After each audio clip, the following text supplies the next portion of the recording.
Welcome to second part of the ladder programming. Uh, the example is like a feeder and drops material on the conveyor belt, which sends material for further process through one more conveyor belt. The arrangement it is like this: that this is a feeder part which is driven by one motor. Then material is dropped on this conveyor belt, and that material, presence of the material means whether the material is dropped on conveyor belt or not, that is sensed by this load cell 1, and this is conveyor 1. So we have one motor here to drive this conveyor 1, which is not visible here.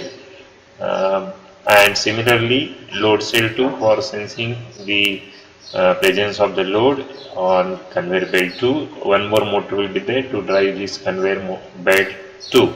So we have here arrangement like one feeder, then first conveyor belt and second conveyor belt. And similarly for the driver, that means drive part, the one feeder motor, one motor for this conveyor 1 and another motor for this conveyor 2. So in this case, whenever we start this motor, then material is dropped on this conveyor belt, and then material start moving on this conveyor 1 and it will reach at this point.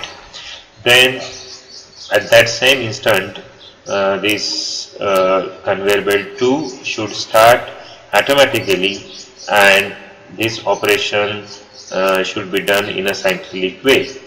So this is the problem statement, and we have to implement, we have to develop ultimately this ladder logic to automate this process. So it will start with this dropping the material from feeder to the end is nothing but the starting on and off, means controlling of the conveyor belt motor, that is motor 2 for conveyor 1, and this is load cell 2, that is I1/3. This one is the load cell for conveyor 2. So this is about the input. So we have total 4 inputs, 2 load cell and start and stop button. Similarly output, we have 4 outputs, like 3 outputs already we discussed, that is one motor for feeder, one motor for conveyor 1 and another motor for conveyor 2. In addition to these 3 motors, we have one output that we are calling as a latching output, and this latching output generally we use to control the operation of different rungs, so that we can simplify rungs and we can just control using single start and stop button, which is generally placed in the very first rung of the ladder logic. This name, generally we give different names, and we have seen many examples. So this is what the logic generally used to control the multiple rungs at a time. So anyhow you will understand this output, that is O2/0 latching coil output, whenever we will proceed for the ladder logic. So this is where we can list out the inputs and outputs, that is there are 4 inputs and 4 outputs. So to complete this operation automatically we need these number of sensors, input, push buttons and the actuators, that is motors. Now we'll come to the ladder programming part. So this is one of the simplest way to develop the ladder logic, but this is not the only solution. So it is up to us that which ladder logic should be preferred, and definitely there are multiple answer of the one problem statement. So this is what we have, one of the solution to the problem which we discussed just now. So very first rung, if you see 0 rung, we have here start and the stop button. So this is generally start button we take normally open, and for the stop button we take normally close. And this is what the master coil. This master coil we have used in each rung. You can just go through it. 001 rung it is there, 002, 003, see all rung we use this master coil. If it is master coil not used, then what we have to do, we have to include this part of the code, that is start, stop, and this is nothing but the hold on for the start button. This set of inputs we have to place in every rung, and unnecessarily it will make your rung very complex. That is why we always use this master coil as one of the control input, and we place it in all. If this master coil is suppose off, then all these rungs will be in off condition, because off means open condition. So all these rungs remain in open condition irrespective of load cell, motor 1 and all motor will remain always in off condition. So unless and until this master coil is not on, all these rungs will not get activated. So in what case this master coil will be on? Whenever we press the start button. Stop button is already normally closed. So if you press this start, now this open button, normally open button, now get converted to close position. So if this is closed, then this is also closed. So now your circuit is completed, and then master coil get activated. So logic 1 you will get it here, and this is what the hold on mechanism. So always this master coil output will be 1. So if it is 1 means all these will be in close condition. So if all three are in close condition, then the output, this motor 3, motor 1, motor 2 is purely decided by this condition, that is load cell 1, motor 1 and load cell 2. So this is, I think you understood the role of master coil. Now the next thing is understanding of 001. So in 001 rung we have taken care of the feeder motor. This motor 3 is nothing but the feeder motor. Just we'll go back and we'll see, you can see here this motor 3 is nothing but the feeder output. This is the motor, you can see here this is the motor which is used to control the operation of the feeder. Now what is the condition to start feeder motor?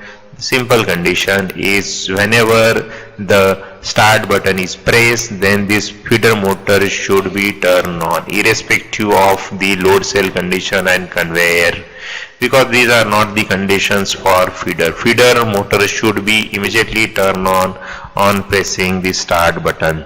So that is why what we have done here in this rung, directly if the start button is pressed, this master coil is taken here. If the master coil is active, that means it is closed, so immediately motor 3 will start. Ultimately this load cell also will get now activated because of the dropping of the material.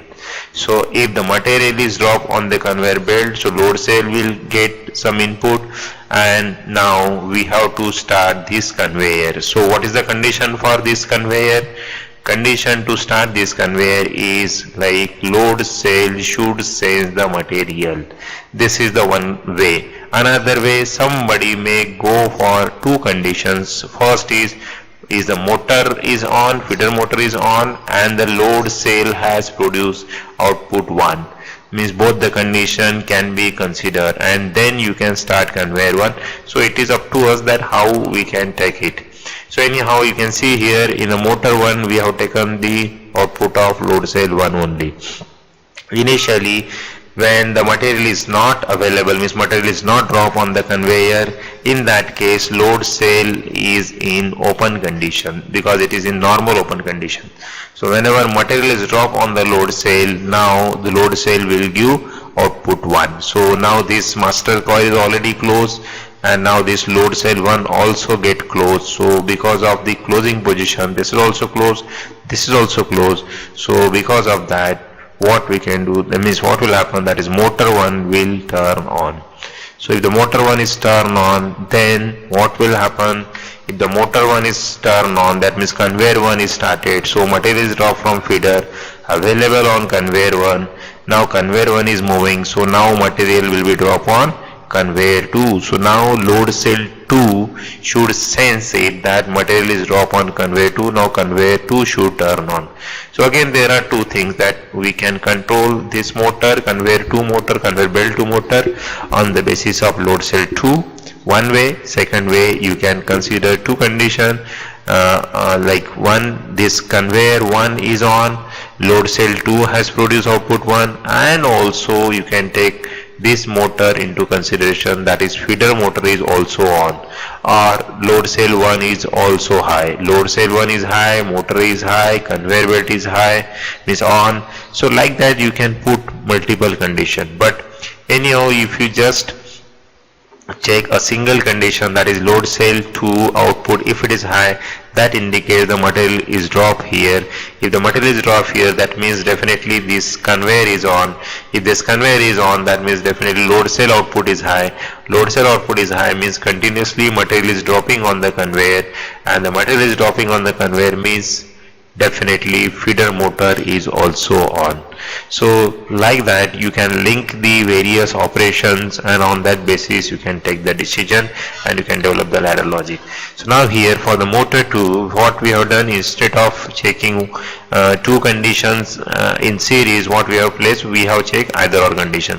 So motor 1 is high, that means your conveyor 1 is on, that means definitely material is dropping on conveyor 2, the first thing, or your load cell 2 is high. If load cell 2 is high, that means definitely the same thing happens, that motor 1 is on, conveyor 1 is on.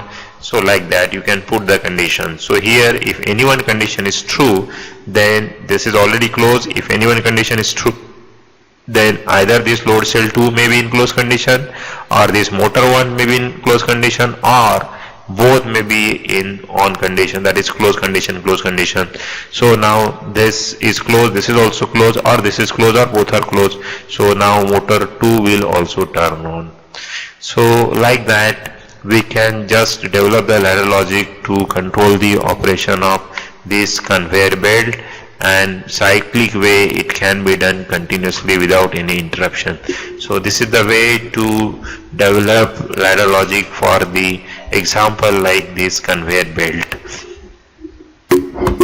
In this case we have to control this motor, and the operation is mentioned the following way.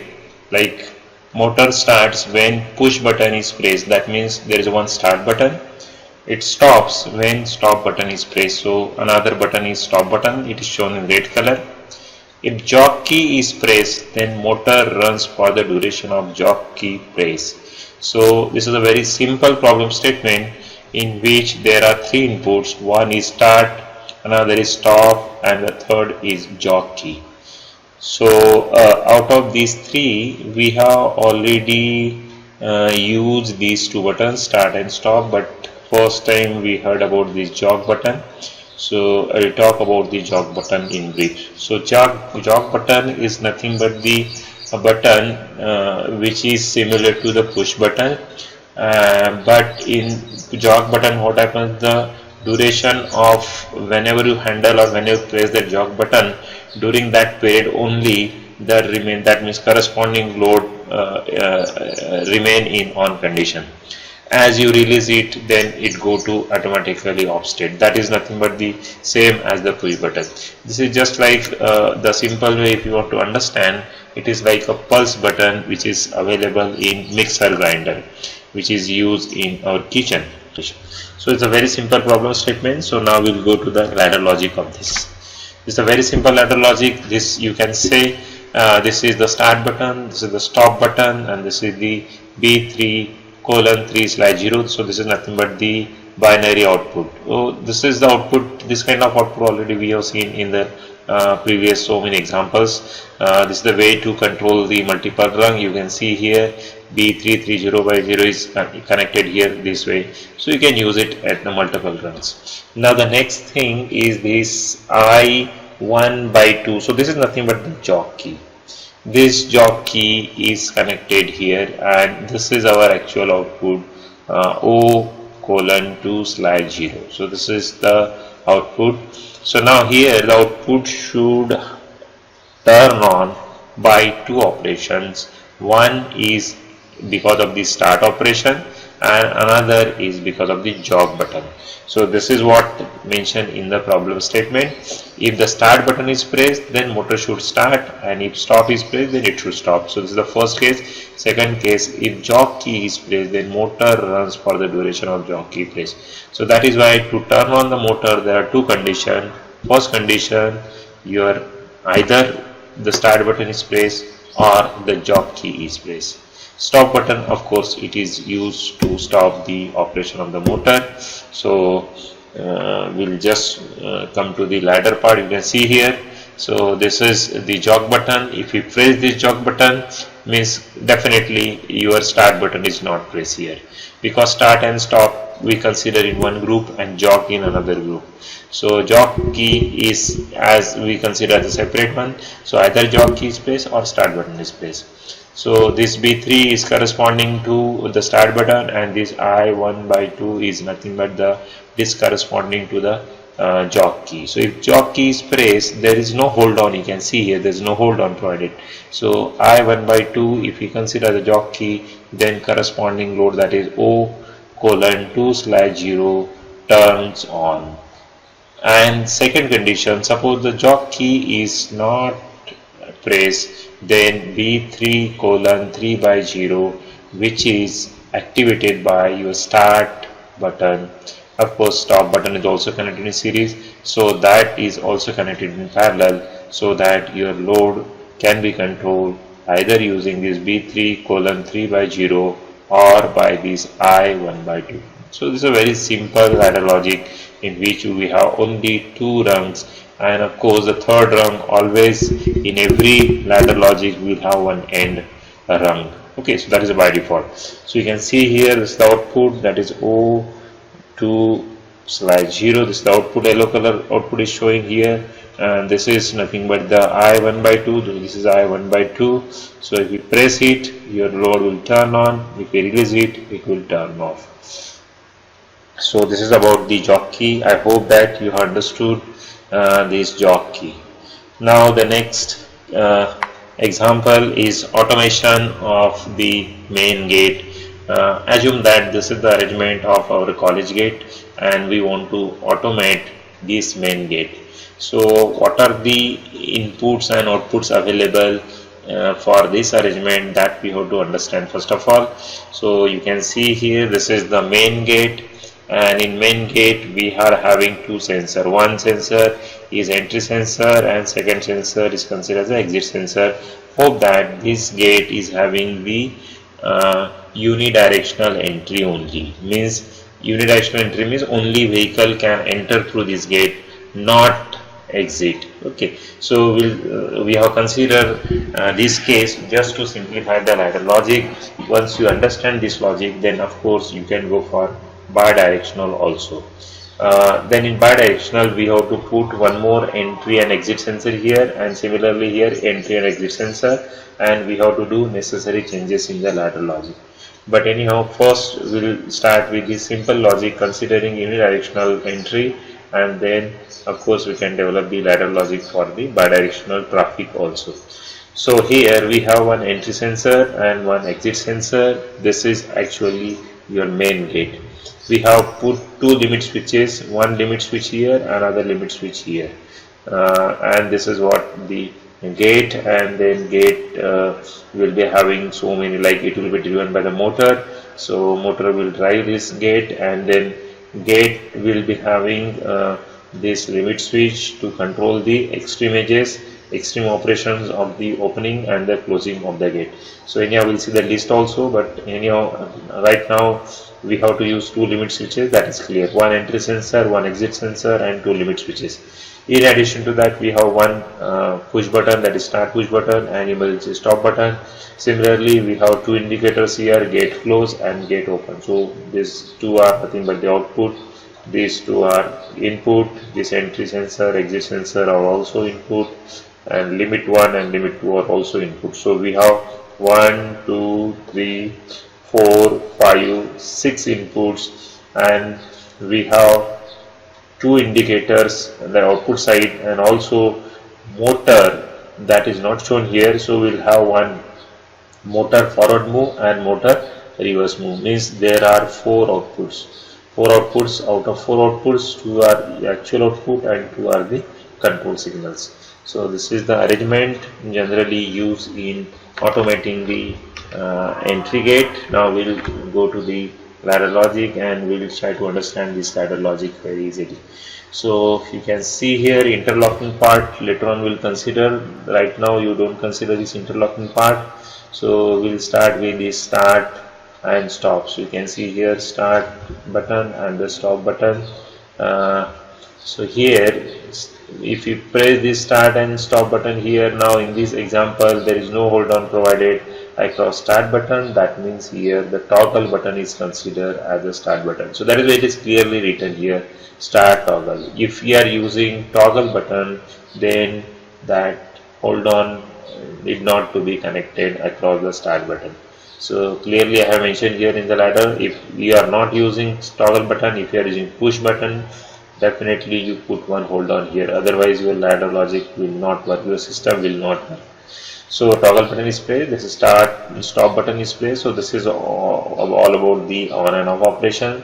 This is one output that we are considering, and name is given output interlocking. Anyhow, name can be anything, doesn't matter.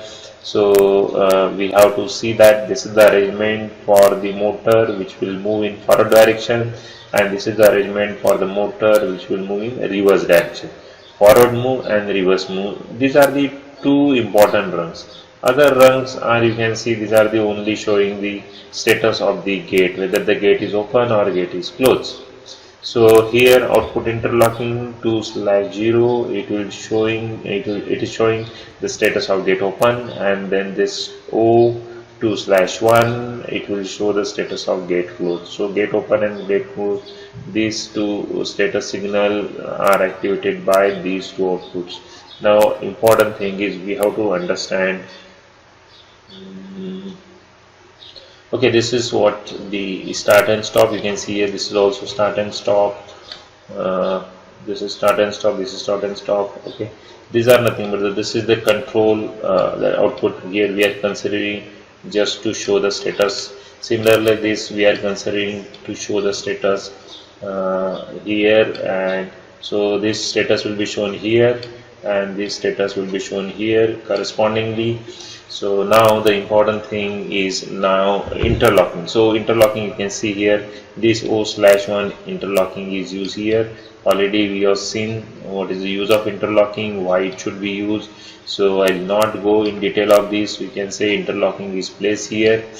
Now the important part of the ladder logic is this. So we have to understand this portion of the ladder logic only. So this portion we have to understand, and we'll try to understand in depth, so how it is possible. Now you can see here I1/0, this I1/0 is nothing but the entry sensor. So what is this entry sensor? Entry sensor means whenever the vehicle enter and there is an interruption in the entry sensor, that indicates that vehicle is present in front of closed gate, and now it's a time to open the gate. So whenever that vehicle will interrupt this, so entry sensor will receive the logic 1, and then that vehicle will pass through it. So that means this entry sensor will receive a trigger pulse for some duration, and probably that duration may not be sufficient to open the gate and complete the process, and that is why we have to put one hold on network here. So this hold on network is important. So this output you can see here, this is nothing but the hold on. So hold on we have placed here. So this is nothing but the hold on. So hold on we have placed here, that's a hold on. So this hold on is placed, and then once the motor is started. Okay, so we'll now continue. You can just go through it. You can see this portion is important. This portion we have to understand, this portion. So in this case, whenever vehicle will enter, so it will sense it and it will give the output. So now it will be in closed position. Now this is the hold on mechanism that we know, because it will give the only pulse, and that pulse duration may not be sufficient to complete the operation of opening the gate and completing that complete cycle. So that is why we have to provide hold on here. So this is the hold on, and then limit switch 1, which is normally closed. So after opening your gate completely, then this limit switch 1 will get activated. So whenever this limit switch 1 will get activated, that means ultimately it will change its normal position. So what is the earlier position? Normal position, it was closed, now it will go to open state. So whenever it is operated, it will go to open state. Now when the gate is completely open, and because of that opening of the gate, some part of the gate, metallic part of the gate, is now attached to this limit switch, and that limit switch will get operated, and because of that operation, this normally closed now will get turned to the open condition. So because of this open condition, you can just see that earlier it was just closed circuit. Now because of the opening, if anyone is open, you can see now this is open. So anyone contact is open. Now your output means motor which is connected, that also get disconnected, and motor will go to off state. So this is what the starting condition and stopping condition for motor in forward direction, or the vice versa. Now the next is closing position. So after exiting from the gate, then automatically gate should be closed. So that operation we will try to understand. So to cover that operation, we have to come to this second rung, that is 001 rung. So you can see here 001 rung. So here what is happening, whenever exit sensor get activated, that means vehicle is passed through the gate, and now it's the time to close it. So now this exit sensor get activated, and normally open now becomes closed. So now it is getting closed. Again the hold on mechanism purpose is clear. Now the next job is that whenever the gate is completely closed, safely it should be stopped, and for that we have placed one limit switch 2 here. Limit switch 1 we have used for controlling the opening position of the gate, and limit switch 2 we have used to stop the closing position of the gate, safely operation of the gate. So what will happen here, whenever the gate is properly closed at the predefined level, then this limit switch 2 get activated, and because of the operating of the limit switch 2, now initially it was normally closed, so now it will go to the open state. So now again, now you can see here this open condition. So if any one switch is open, so now this load also get open, and because of that opening position of the load, now motor will stop in the reverse direction. So this you consider forward direction. So here we have to consider reverse direction. If you consider reverse direction, then you have to consider forward direction. So like that you can consider forward moving and the reverse moving operation of the motor. Interlocking part, that you know very well. Then the main part of the ladder logic is only these three contacts: entry sensor, limit switch 1, and output interlocking. This is not actually the output interlocking, this is actually, the name is linked. Actually this is the motor which move in forward direction, and this will move in reverse direction. As we have given these names here to the interlocking, generally for the same address it takes the same name. We cannot change the name, and that is why it is showing like that. But actually please remember, this is not output interlocking, this is nothing but the motor in forward direction, and this is motor in reverse direction. So these are nothing but the hold on. This is hold on, this is also hold on, this is limit switch 2, this is limit switch 1, this is entry sensor, and this is exit sensor.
and then main motor starts subsequently.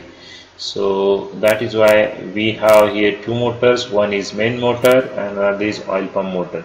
So first of all, oiling should be done, proper lubricant should be given to the gearbox, and then your main motor should start. That is what the aim behind this. So we have here start and stop button for oil pump as well as for the main motor. So start button we are calling that X0 and X1, and for the stop button we are considering that X2 and X3 are the stop buttons for the motors. So what are the inputs and outputs?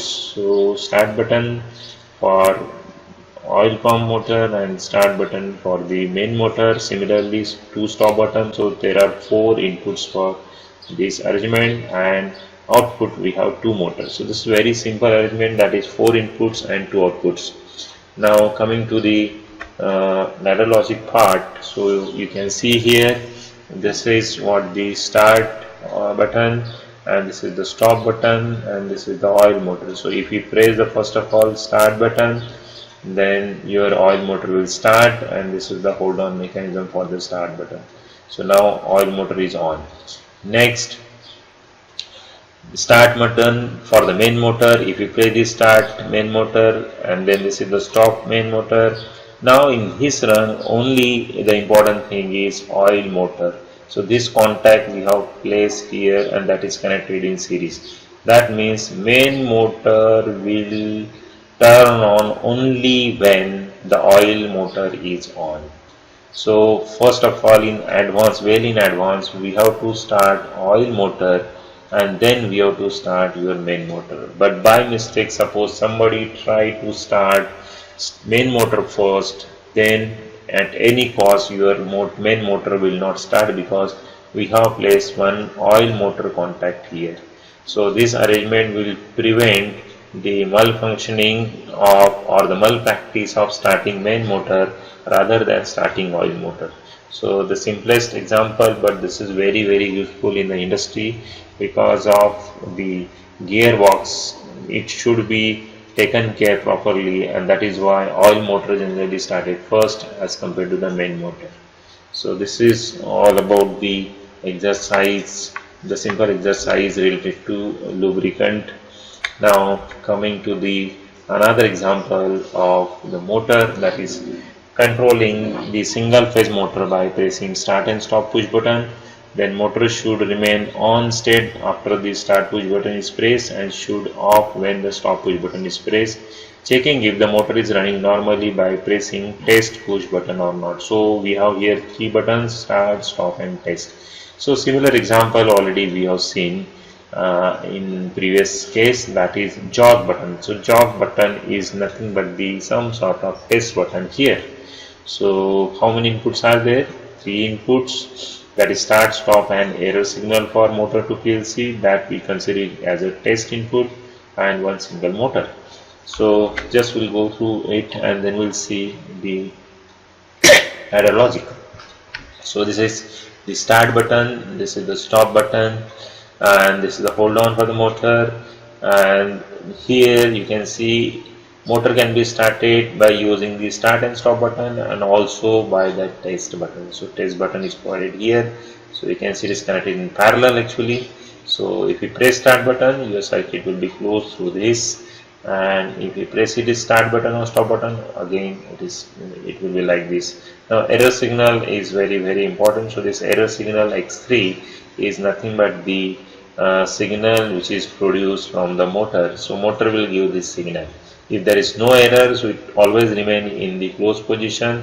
If something wrong happen with the motor, then definitely this X3 will be in open condition. Once this contact is open, irrespective of operation of start and stop and the test, or both or either or, it will always keep motor in off condition because the error signal is connected in series. So this is what the simple arrangement to just test it, the motor, whether the motor is working or not.